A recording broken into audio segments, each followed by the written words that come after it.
You are listening to the Morning Breath Podcast. Please enjoy today's show, hosted by Pastors Matt and Jessica Stahlbaum.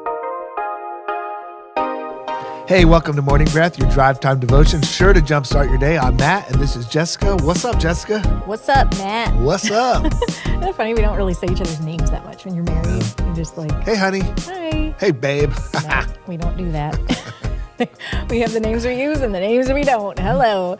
Welcome to Morning Breath. This is a time where we take one chapter of the Bible. We've been in the book of Proverbs, which has been awesome. We're going to do Proverbs 13 today. And on Mondays, Matt and I, specifically, we have a video cast. So if you're wanting to see the looks we give one another and the looks we give you, and when I get really passionate and my eyes get really wide, and you see all the wrinkles in my forehead, you can watch us on the video cast. Yes. Yeah, that's on our YouTube channel, East Coast Christian Center, or on our app is the easiest way, the East Coast app.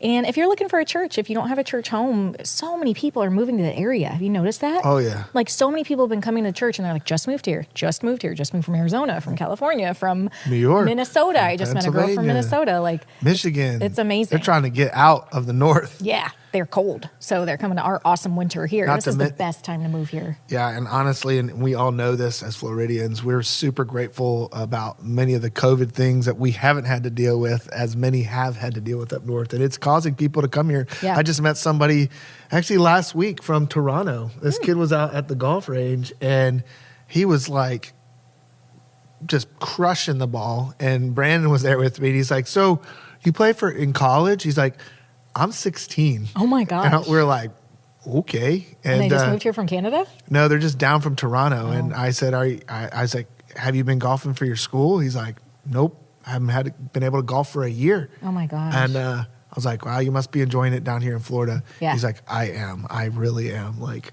come move here and make our taxes low. We want to. What does that mean? Well, like, we don't have a state tax because we have so much tourism. To make your taxes low. Mine. Ours. Oh, ours? We don't pay a state tax. Come move yes. here. You're not a tourist anymore. Oh, that's right. That's why I wasn't tracking with you. I don't know. Come move here. Yeah, no, come visit, leave us all the money, and get out. Okay, that's really what we want. That's what you were trying to say. Yes. But anyway, if you want a church. Pay the tolls, do all the things. Keep our roads nice. No, we're totally joking. Calm down. Calm down. We have a church here, and if you need a church, we would love for you to come to ours and make it your own. And that's East Coast Christian Center. We have 4 locations as well as online. So even if you are still living in Toronto, you can join us online, eccc.us. Might I add, too, we are about to build a building very soon in Vieira. So that's really exciting for the Vieira congregation that we have there. Very They're exciting. Incredible people. And just really looking forward to it. And what a church, East Coast, that we're a part of. Just building a church, building a life-giving church at last. What an incredible body of people. It's exciting. From Merritt Island, Cocoa, Vieira, we're all working together up for the same goals. It's incredible. Yeah. So last Monday, I asked you how you took your coffee. And today I'm going to ask you, and you may need a moment to think about it, what is your favorite book of all time or favorite author? I'm not a big-time reader, and so it's very easy for me to say, good. But it's The Divine Romance by Gene Edwards, and he really is probably my favorite author of all time. And he also wrote the book 3 Kings. I don't know if I've read that. The Divine Either Romance. of those? I don't think either of those. Oh, my gosh. What am I doing? I don't know what you're doing. What am I doing with my life? Get me a copy of those books. Stat. Yeah, I'll read those, and they'll probably be my favorite. But my favorite currently, and I don't know why it took me this long to read this book, but The Screwtape Letters by C.S. Lewis. Yeah. It's so good. Oh my gosh, I can't stop thinking about it. I read it at the beginning of the year and then gave it to you to read. And I'm almost done. Yeah, it's a really good book. So C.S. Lewis is an amazing author. No, I'm done. Take me. You're done? Good job. Oh, yeah. Because you know what I started doing this year is reading 10 pages a day. I know. And I think that book's about 205 pages. Yeah, and that's very short pages. It's easy. Yeah. Actually, I'm reading like 12 pages a day with that because I'm always skipping because there's blank pages. Yeah. But yeah, so really it didn't take me that long to finish that book. All right, good. Okay. We should both reread The Divine Romance together. Let's do it. I'm in. Okay. I was actually I was like, what's my next book that I want to read? Oh, good. Do you have it? No, I'll have to get it. Okay. But here's what the book's about. It's about creation, the creation of the world through the eyes of the angels. Gosh, I'm going to love it. The angels are like, what are you, cool. like trying to figure out what God's doing. Yeah. You know, and Gene Edwards is a crazy good writer. I think he's the one who wrote this other book called The Rescue. Oh, no, that was Jim Cymbala. Yeah, That was a that's good book too, The Rescue. It's a short stories about actual testimonies of people who were just living the worst of the worst lives, whether by choice or not by choice, and then just the way that God literally rescues them. Yeah, I've It is told a so few of those good. stories and messages over the last year, and Yeah. they're just like mind-blowing, Like, amazing. you will cry. Okay, Proverbs chapter 13. Here I go. A wise son heeds and accepts and is the result of his father's discipline and instruction. But a scoffer does not listen to reprimand and does not learn from his errors. From the fruit of his mouth, a wise man enjoys good, but the desire of the treacherous is for violence. The one who guards his mouth, thinking before he speaks, protects his life. The one who opens his lips wide and chatters without thinking comes to ruin. The soul, appetite of the lazy person craves and gets nothing, for lethargy overcomes ambition. But the soul, appetite of the diligent who works willingly is rich and abundantly supplied. A righteous man hates lies, but a wicked man is loathsome and he acts shamefully. Righteousness, being in right standing with God, guards the one whose way is blameless, but wickedness undermines and overthrows the sinner. There's one who pretends to be rich, yet has nothing at all. Another pretends to be poor, yet has great wealth. The ransom for a man's life is his wealth. But the poor man does not even have to listen to a rebuke or threats from the envious. It's so true. Like if you have wealth, that's your ransom. Like you're more apt to get kidnapped and ask for a ransom. But if you're poor, you don't even have to listen to threats from people who are envious because you're like, I got nothing. I got nothing to give you. The light of the righteous within him grows brighter and rejoices, but the lamp of the wicked is a temporary light and goes out. Through pride and presumption come nothing but strife, but skillful and godly wisdom is with those who welcome well-advised counsel. Wealth obtained by fraud dwindles, but he who gathers gradually by honest labor will increase his riches. Hope deferred makes the heart sick, but when desire is fulfilled, it is a tree of life. Whoever despises the word and counsel of God brings destruction upon himself, but he who reverently fears and respects the commandment of God will be rewarded. The teaching of the wise is a fountain and source of life, so that one may avoid the snares of death. Good understanding wins favor from others, but the way of the unfaithful is hard, like barren, dry soil. Every prudent and self-disciplined man acts with knowledge, but a closed-minded fool who refuses to learn displays his foolishness for all to see. A wicked messenger falls into hardship, but a faithful ambassador brings healing. Poverty and shame will come to him who refuses instruction and discipline, but he who accepts and learns from reproof or censure is honored. Desire realized is sweet to the soul, but it is detestable to fools to turn away from evil which they have planned. He who walks as a companion with wise men will be wise, but the companions of conceited, dull-witted fools are fools themselves and will experience harm. Adversity pursues sinners, but the consistently upright will be rewarded with prosperity. A good man leaves an inheritance to his children's children, and the wealth of the sinner is stored up for the hands of the righteous. Abundant food is in the fallow, uncultivated ground of the poor, but without protection, it's swept away by injustice. He who withholds the rod of discipline hates his son, but he who loves him disciplines and trains him diligently and appropriately with wisdom and love. The consistently righteous has enough to satisfy his appetite, but the stomach of the wicked is in need of bread. Amen. It's good stuff. It's a good one. Did you want to talk about anything before I jump in? Go for it. All right. So verse 7, verse 11 are both talking about finances, and a few other ones you mentioned, verse 8. But this is the one that really stood out to me. Like, man, I think there's so much in this because I've experienced both of these. There is one who makes himself rich, yet has nothing. And one who makes himself poor, yet has great riches. And I just thought about how this has changed my life. There has been times where I have gone to make myself rich, and I literally have ended up with nothing. I remember sitting with a financial advisor. I was probably 27 years old. At that time, we owned 2 houses, made nothing. I made hardly any money. You were working full-time to pay our mortgage, and you had a really great job making you weren't even working full-time. You were making $40 to $60 an hour with medical transcription. But we were making interest-only payments for both houses because we had got into those option arm loans of the housing bubble, where the housing bubble exploded and all the poor lending that was going on. And I was like, yeah, we got $500,000 in houses and all this stuff. And it's like, and I'm like making myself rich. It's like, yeah, I have a rental house. I have all of these things and all of that, blah, blah, blah, blah, blah. And literally had nothing. Like it was all on paper and it didn't last. The housing market crashed, boom, the bubble, burst. People lost millions of dollars. I had a friend lose $29 million of real estate. I had other friends lose millions, 2 million, 3 million in real estate. And both houses that we owned dropped by over 50%. One of them dropped 75% in value. Like 75% in value. Like your house. Did that really happen? Yeah. It feels like a dream. I mean, a nightmare. So when that happened to us, we had to make a lot of really tough decisions and hard decisions. What do we do? How do we survive this? How do we survive this moment? And so many people were making decisions. But the one thing that we did is we found how to do a budget. Now, I remember when we were getting marriage counseling, somebody actually gave us some books on budgeting. Mm-hmm. And do you remember what the name of the budgeting guy was? It was like the Crown Money Management. I can't remember the guy's name, but Crown And Financial. I remember getting that and going, we don't need that. Literally just like toss it aside. Scoff. Could it be scoff, perhaps? Yeah, I scoffed. Okay. Definitely scoffed hard. Not well, cool. Now you found Dave Ramsey and you read The Total Money Makeover and you're like, I think this would help us. And I was like, okay. You're like, please read this book. And you highlighted some things for me. I read that. I said, I'm 100% in. Yeah. I don't know how we're going to get out of this mess. And I don't know how we're ever going to be financially stable again. And so we started making a budget. And the thing about making a budget is, in a way, you make yourself poor.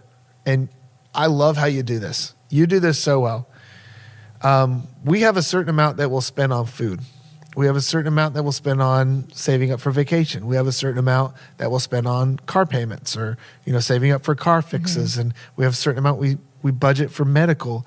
So when we get to the point where we've used all of our food money up, so say there's like a week left in the month and we've bought all the groceries, done all the things, we got nothing left in the budget for food, you will basically say, we're not buying any more food. And I'll think, well, why don't we just take a little bit from that other envelope, the vacation envelope, that's going on in the back of my mind. But you're like, we're not doing it. We're going to just stick with our budget. Okay. And so because of that, we don't pull from our vacation money. We don't pull from our car money. We don't pull from these other things. We make ourselves quote unquote poor. Mm-hmm. We eat from our pantry. We eat from our freezer. We don't go out to eat. Well, could we go out to eat? Absolutely. Could we put it on credit? Sure. Could we even just take it from the other money that we have? Like, we have other money. It's not like we don't have money to buy groceries. It's just we've not budgeted the money to buy the groceries. And so we're not going to buy groceries now. We're not going to go out to eat now. We're not going to take our vacation money. We're not going to take, and you know what? We make it through the month and we still have the vacation money. We still have the car money. We still have all these other things. Now when it's time to go on vacation, we can actually go on vacation because we didn't spend it on McDonald's or whatever, right? And so you make yourself poor in a way by being strict with what you spend your money on. Mm-hmm. Could you do that? Could we go on vacation right now and put it on one of our credit cards? Absolutely. But that would be making ourselves, quote unquote, rich. Yeah. And in my version, it says pretending. We're pretending to be rich. It says there's one who pretends to be rich yet has nothing at all, and another pretends to be poor yet has great wealth. And that's what we're doing. We're pretending to be poor. We're pretending to be poor, literally. We're like, we don't have the money. We're not spending it. Well, here's the thing. Debt, and I'm not going to say all debt's wrong, but debt has a temptation to make yourself richer than you are. Yeah. So like, you're in a house, you've maxed out mortgage payment, full max, 35%, 40% of your income. Boom, it's a lot. And you got the nicest house, the nicest car, and you got a big old car payment. Your wife has a big old car payment. Your husband, whatever. Max that out. Mm-hmm. Now, You want clothes, so you go buy really nice clothes. You put it on your credit card. I'm going to pay all this stuff up. I'm going to pay it all off. You're making yourself rich now, and you'll be poor later. Yeah. Where the idea of cash flowing, it's like, I don't have the money for that.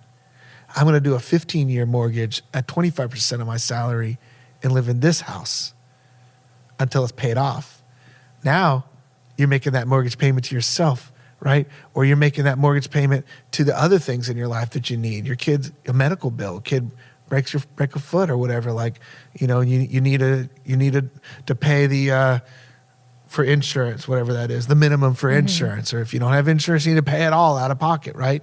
So that's the thing, is limiting yourself down. And one of the best ways to do that is go get a budget. A zero balance budget, which means every dollar has a name before it even comes to you. Yeah. So we know where all our money is going to go before we even get it. Yeah. And we fund the things in order that we need, and we tell our money where to go. And it is not easy. It is not easy to have a week left and I'm like, I don't want to cook tonight. I'd rather us get Long Dogger's wings, but like, come on, Little Caesars. Yeah. Like, we need this hot and ready. Nope, we're not doing it. How much our kids eat, it's not $5 pizzas anymore. It's like, it's like $5 exactly. pizzas We're per like 25, child. $30 now for Little Caesars, or it used to be so cheap. But yeah, it is worth it. It's worth it. Totally worth it. And here's the thing about a budget. You may go, oh, now I can't enjoy my life. You said something that's so important. You actually tell your money where you want it to go.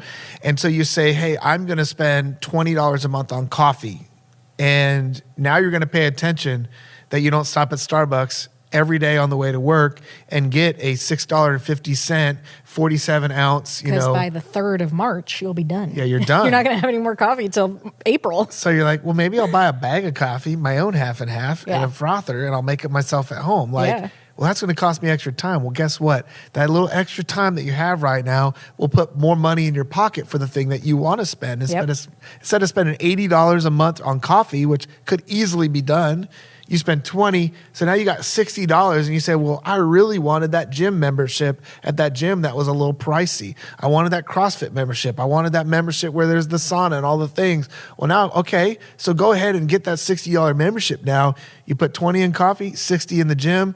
Now you got both, right? You know that song, I want it all, and I want it now. Yeah. That's real. Like, obviously, we all experience that and want that. We want it all, and we want it now, and it's just not possible. Like, that's not how you get rich. That's not how you stay healthy. It's like, it's not possible. So we met this couple early on in church, and there was just something about them that I just respected. It was just like, I could just tell they had applied this to their life. So we were talking about our budgeting experience, and they said somehow they got a hold of those same books, Crown Financial books, when they first got married, and they started that from the beginning. Imagine.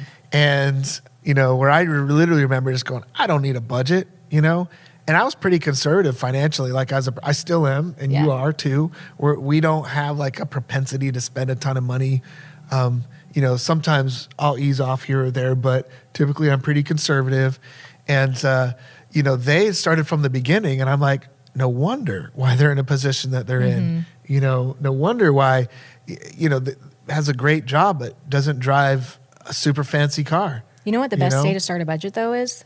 Today. Yeah. Like, it doesn't matter how long. It doesn't matter that we, quote unquote, wasted the first few years of our marriage before starting it. Like, God is a redeemer and he's a restorer. And these principles, they're godly principles behind having a budget. They work. And over time, over the consistency of you pressing in and making those decisions day after day after day, they will work and they'll make a difference in your life. I mean, when COVID hit, and we already had this budget in place and we already had some reserves available, I didn't have any fear about our finances. First of all, I had already, for a long time ago, given our money to God and looked to him as the source of our provision. And number one, tithe.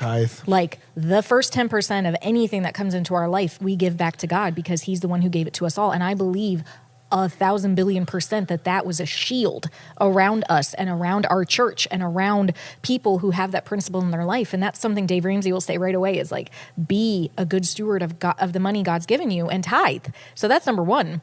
But number two, having the budget and knowing, hey, we have these areas, like all our kids' sports. If we would have needed to stop paying for those, we would have been like done, like done with that. We're done with that. We're done with that. We're done with our clothing envelope. We're done. You know what I mean? Like we had a plan. And so start a plan now, and you'll be very, very, very happy if and when something catastrophic happens.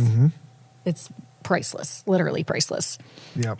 Verse 3 in Proverbs chapter 13 says, the one who guards his mouth, thinking before he speaks, wow, we all need that, protects his life. The one who opens his lips wide, just do that, well, open your lips wide, and chatters without thinking, comes to ruin. And the first thing I thought of when I saw this was the phrase, watch your mouth, first of all. And the second thing I thought of was our daughter, Adeline. She's 9. And we pretty much call her the mouth police. Like she does not let anyone get away with anything that is unkind. Like I cannot even express to you how true this is. But if you call someone, just say. I said the other day, I was like, that dumb. What was he thinking? Yeah. Like dumb. That's nothing. And like, she goes, and she stops us. And now, like, we do have to, there's a way to be respectful to correct your parents. But sometimes, pretty much every time we need it. And I just like giggle now. And I'm like, thank you, Adeline. Thank you for keeping me in check. Because I'll be driving, maybe. I heard about this from a friend. You say they're driving and they call someone an idiot while they're driving. Like, I never do that. But, she says from the back seat, like, Mom, you don't even know them. Yeah. What she says. How can you call them an idiot? You don't even know them. And then instantly, like from the mouths of from a little baby, Adeline, it's just like, you are so right. How awful that I would call them an idiot. I don't even know them. But I mean, it's in the Bible. It says the one who guards his mouth protects his life, and the one who opens his lips wide comes to ruin. It is very important what we say. And it is also very important how we say it and the tone in which it comes out. Something that we talked about when we first got married. And I don't know where I learned this, probably my mom, but the tone in which you say something to someone, if it can be followed by you idiot, then it's like, not the right doing? tone. You idiot. Right. Like you don't say Or, you idiot. Hey, what are you doing? What are you doing? Honey? Yeah.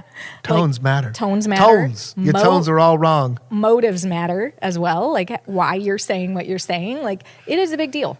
And I think we need to, we always need to be more careful. That tone thing's really, really important. And I think just start, if you just start thinking about your tone sometimes, talk to your spouse about it, talk to a friend and just be like, what would you call someone after you say that in that tone? Yeah. I have to check myself all the time on that one. And I don't, but when I'm thinking about it, I definitely do. Yeah. And I'm like, yeah, I said that like really wrong. I'm thankful to have Adeline in our lives because she keeps us all in check. Actually, verse 4 goes along with the motives thing. The sole appetite of the lazy person craves and gets nothing, for lethargy overcomes ambition. Ain't that the truth? But the sole appetite of the diligent who works willingly is rich and abundantly supplied. It's not just about working. It's not just about doing the thing. It's not just about just getting it done. It's actually our motives matter. Like, are we willingly working for this thing? Like, are we... Colossians 3:23 mentioned it a couple shows ago, but doing everything as unto the Lord and not for man, that will get your motives right back to where they need to be, right? You got any verses? I'll keep going. Sure, keep going. Verse 10 says, through pride and presumption come nothing but strife, but skillful and godly wisdom is with those who welcome well-advised counsel.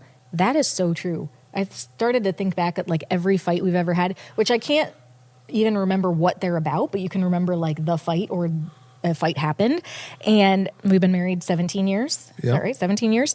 And every fight ever started with one of us being in pride or presuming something. Like I feel right and I am presuming like something about you. So you're not only wrong and I'm right, but I'm also thinking that you're out to get me. I'm this presumption that you are going to win at all costs and like you have something against me versus humility and believing the best.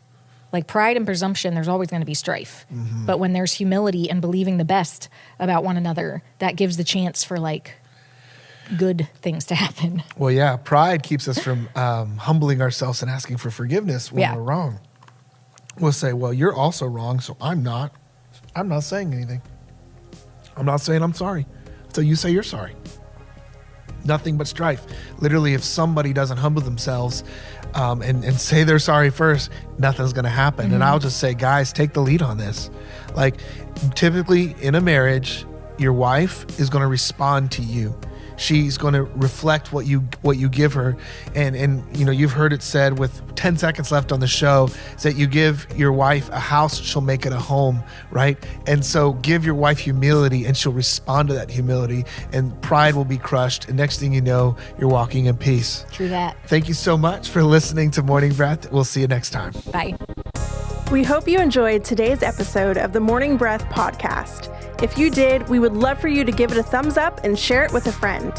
To follow along with our daily chapter list and for quick access to East Coast podcasts, events, and more, download the East Coast app.